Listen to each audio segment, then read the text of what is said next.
financial issues and taxation issues of trust, which probably sounds like the most boring thing, but I promise you they will be the most entertaining speakers. No pressure. We have with us Mike Cocco from Beacon Wealth and Geltrude, also known as America's Accountant. And they are going to be, I've known both for years. So they're going to talk a little bit about the financial and taxation issues of trusts. So sit back and enjoy your ride. All right, good morning, everyone. Are these our slides, Mike? No, they're not. Where did we get the slides up? Where's the clicker?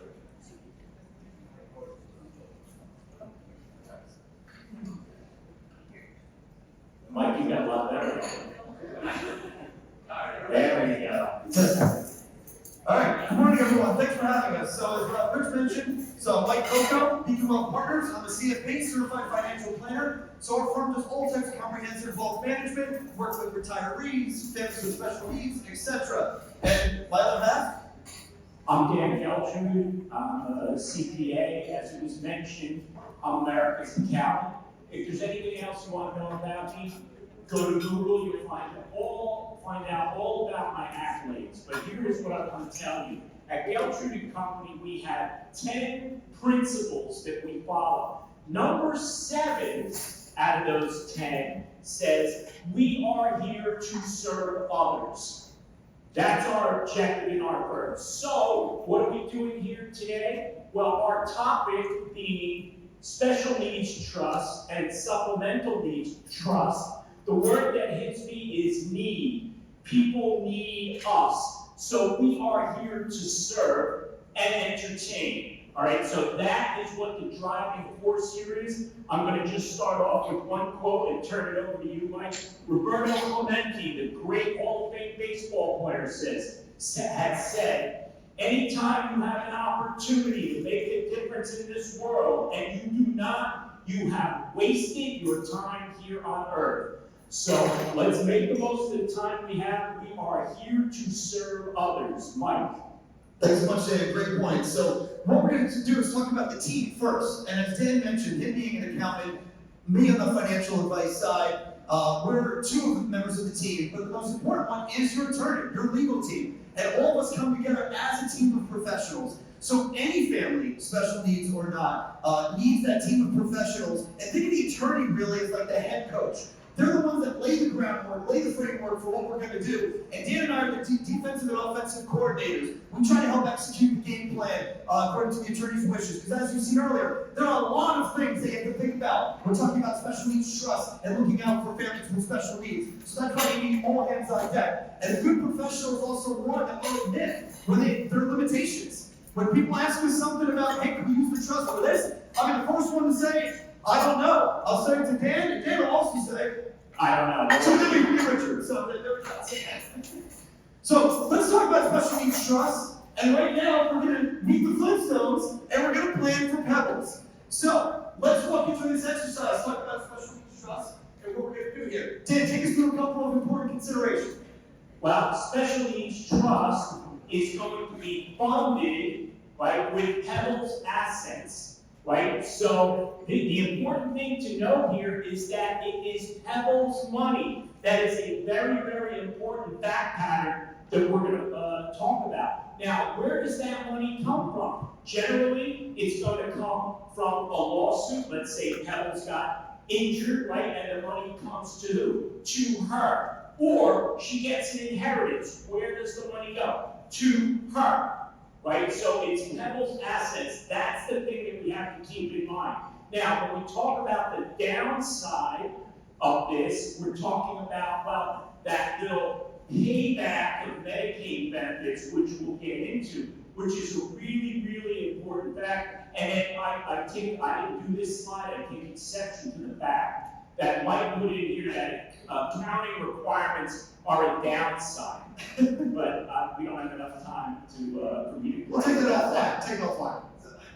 Go ahead. So, some other important issues to address. So let's talk about the prudent investor rules here. That was talked about a little bit earlier, but I'm going to go into a little bit deeper as a financial advisor. So we have Roma as the trustee, because you know Fred, there's no way that he's got a shot at making this work as trustee. Roma's got to be the trustee here to make sure that she follows through on the wishes. So this is really important, because a lot of people think about prudent investments being like, oh, we should have to be as conservative as possible for a trust, a special needs trust. That is not true.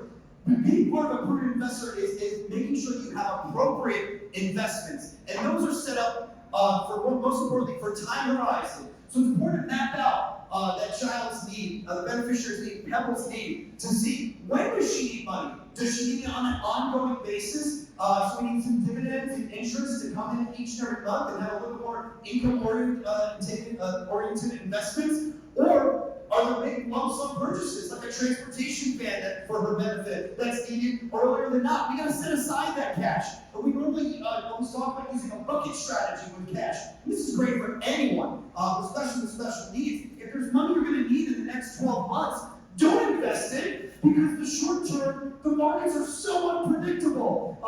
As we've seen, right? I think the better example of what's going on right now. So the point is that the cash, keep in cash. You get the benefits of good interest rates of cash now, but long-term money, you got to invest it. You got to keep pace with inflation. That is very, very important. So again, important of knowing your clients, the trustees, so knowing what Pebbles needs and helping deliver her that cash when she needs it, and also looking at considering government benefits as well and how it will impact the budget. What about future inheritances? Mr. Slate, Fred Flintstone's boss. Let's say he decides to be generous here and to name Pebbles in his will. We'll make sure that it doesn't go to her name directly, it goes into the trust as well, so it can help be protected, so she can qualify for those important government benefits. Also, want to talk about briefly insurance planning for the family. Again, so important. I'll spend a whole 20 minutes on this, but long-term care on the parents, Fred and Wilma. What if they have health event later in life where they can't take care of themselves? They need an aid. They need to be put in a facility. Pebbles is an only child. What if she's not able to be there for them and play that role?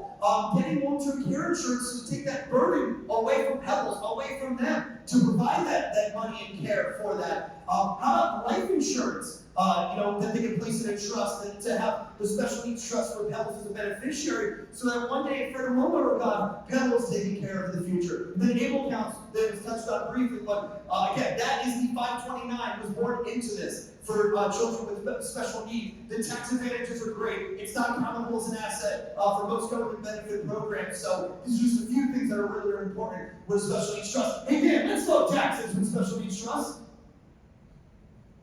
Wow. Richard said you were running a little bit behind, and this guy, how pilots say we'll make up the time in the air, you just saw it. That was a major tailwind, coming right in. All right, so this is the really interesting part of the presentation when we start talking about taxes, right? This is what everybody's really excited about. This is where everybody starts taking notes.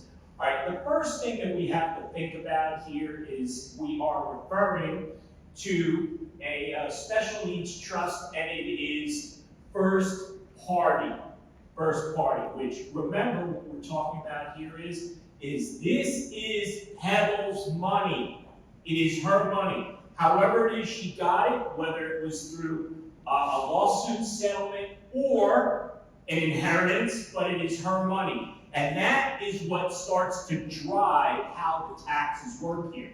So, when we talk about who has the responsibility to pay the tax, well, Pebbles will typically pay the tax because it's going to be treated as a grantor trust, right? In a grantor trust, it is the grantor that has the control, and the grantor is also the beneficiary. So again, we go back to laying this groundwork of whose money is it? Well, depending on whose money it is, that's who should pay the tax. So what we want to keep in mind here is that if it's the trust that we're going to pay the tax, the trust tax rates accelerate very quickly. In other words, you end up paying more taxes when the trust has to pay the tax. So when we're discussing the planning aspect of this, it's always about how much you get to keep. So that is why we want to stay focused in on these basics here, right? The distributions that are made out of the trust, important. Again, who is getting the benefit of those? Who's getting the benefit of those? The beneficiary. Happens to be the same as the grantor, and happens to be the same as the person who is going to have the obligation to pay the tax. So, what type of form do we use? Not that any of you likely be using it, but just for your own knowledge, right? It's Form 1041, which is the tax return for estates and trusts. However, when we're talking about a grantor trust, it passes through to the individual who's the beneficiary, which in this case is Pebbles. We want Pebbles to have to pay the tax. Why? She's going to pay less than what the trust would pay. So you may have to file a 1041 for informational purposes only, meaning basic information about the trust, but it is not the trust tax liability, and that's what's most important here when we're talking about special needs trust, right, first party, and then finally, due date here, April 15th, trusts get a 5.5-month extension, which takes you to what? October 1st? September 30th? All right, let's go with that. September 30th, 5.5 months, all right? So that's what we want to do as far as laying the groundwork here on the special needs trust. Perfect, thanks, Dan. So now we're going to talk about supplemental needs trust in a family with multiple children. So it's time to meet the Jetsons, and we're going to plan for Elroy here. So, important considerations, supplemental needs trust, again, third-party trust, no payback requirement to the state, and Medicaid has the ability to leave those assets that was talked about earlier. So let's get into a couple important issues to address because we're a little short on time. So again, consider the needs of Elroy, how we go through with the ability for government benefits. What assets are best to be contributed to supplemental needs trust? Non-retirement assets, so non-qualified assets as they're known, not 401ks, not IRAs. Why? Couple reasons. Non-qualified assets get that step up in cost basis. So when someone inherits it, that becomes their new principal. So it's a more tax favorable. Also, you have more control over the taxation of it. So unlike 401ks or IRAs, could be subject to RMDs, which could have some unwanted ordinary income, which could trigger some issues with government benefits there. But what about Judy, Elroy's sister? What about her? Let's do something with the family with multiple children. Consider need and equity. It needs to be a family discussion. It's very personal. But having some life insurance to create additional liquidity for Elroy and for Judy, super important. Dan, let's talk taxes and supplemental needs trust. All right, back to the exciting part. So again, talking taxes, what we're talking about here with a supplemental needs trust, we are changing the fact pattern a little bit because special needs trust, supplemental needs trust, they're very, very similar. Now, when we throw in the fact that this is third party, what does that mean? Well, in this particular case, who's the beneficiary here? Elroy? Yep. This is not Elroy's money. This money has been funded by someone else, right? Let's say it was his dad or his grandfather or whoever. So now it's not his money, which is important for a number of reasons. Because he's going to be the beneficiary, right? But because it's not his money, we have the issue of who pays the tax. The trust pays the tax in this scenario. Why is that problematic and why is that important? Because trust tax rates are accelerating. Therefore, the trust will pay more tax. Is that good? No, it's not good. But is it all bad news? Not necessarily. And we'll talk about that for a moment. So when we're talking about what form here, it's Form 1041 because the trust is the entity here that's going to pay the tax. Why? Because It's not Elroy's money. The money was contributed from a third party. Then we go to, well, what happens from there? Well, non-grantor trust. We all know what a non-grantor trust is. So basically, the way the money gets reported related to the beneficiary, meaning those distributions of income, goes on a K-1, and then we have Elroy paying the tax on that. Is that a positive? Yes, Elroy's tax rates will be lower. So the point here to keep in mind, not that anybody is going to commit this to memory, is that when you are planning how to deal with these trusts, how distributions are made, where the money's invested, all these other things, it's not about how much you make, it's about how much you get to keep. So therefore, the tax planning in these scenarios, extremely important. Thanks, Dan. Then we have a couple minutes left, and we do want to touch on, again, the legal and payroll obligations. So, Dan, I'll have you take us through that as well, please. Yeah, just real quick here on this, the highlight to know. When we're talking about hiring people to come in to assist, right, with the person who has the needs. So you may be thinking, oh, do I go out and hire somebody? So now essentially you have a household employee, right? What that means is now you're responsible for doing all the payroll tax filings. That is a nightmare, right? Because you also have to consider that with these employees, and that's what they are, they're going to be subject to things like overtime pay, time and a half, after 40 hours. Well, wait a minute, what happens if we have 24-hour-a-day care? Well, now you have to start saying, well, now we gotta have shifts, we gotta make sure we stay under the 40 hours. It gets extremely complex. So a viable alternative is that you can go out and get a service to provide that type of help. Now, all the reporting taxes and everything else is on them for that filing. However, the problem is that it's more expensive because the service that's providing that employee to you, well, they need to make money on it. So you're gonna have to pay them a higher rate so they can make their profit on it. So you have to weigh out, do I really want to do all this work and manage all this and pay less? How much is your time worth? Versus go out and get a service to do it, and then it's just pay one price, this is what it is, and then they have all the administrative headaches.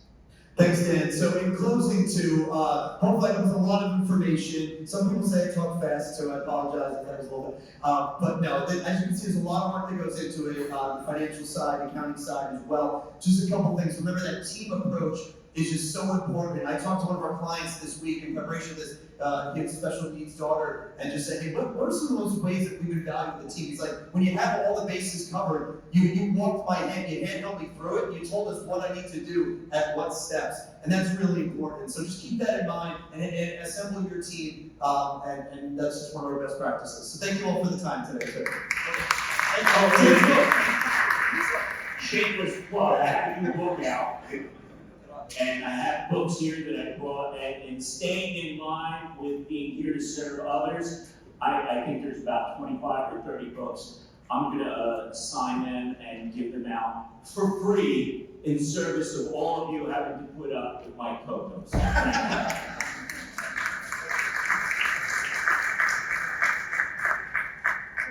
told you were gonna need your seatbelts.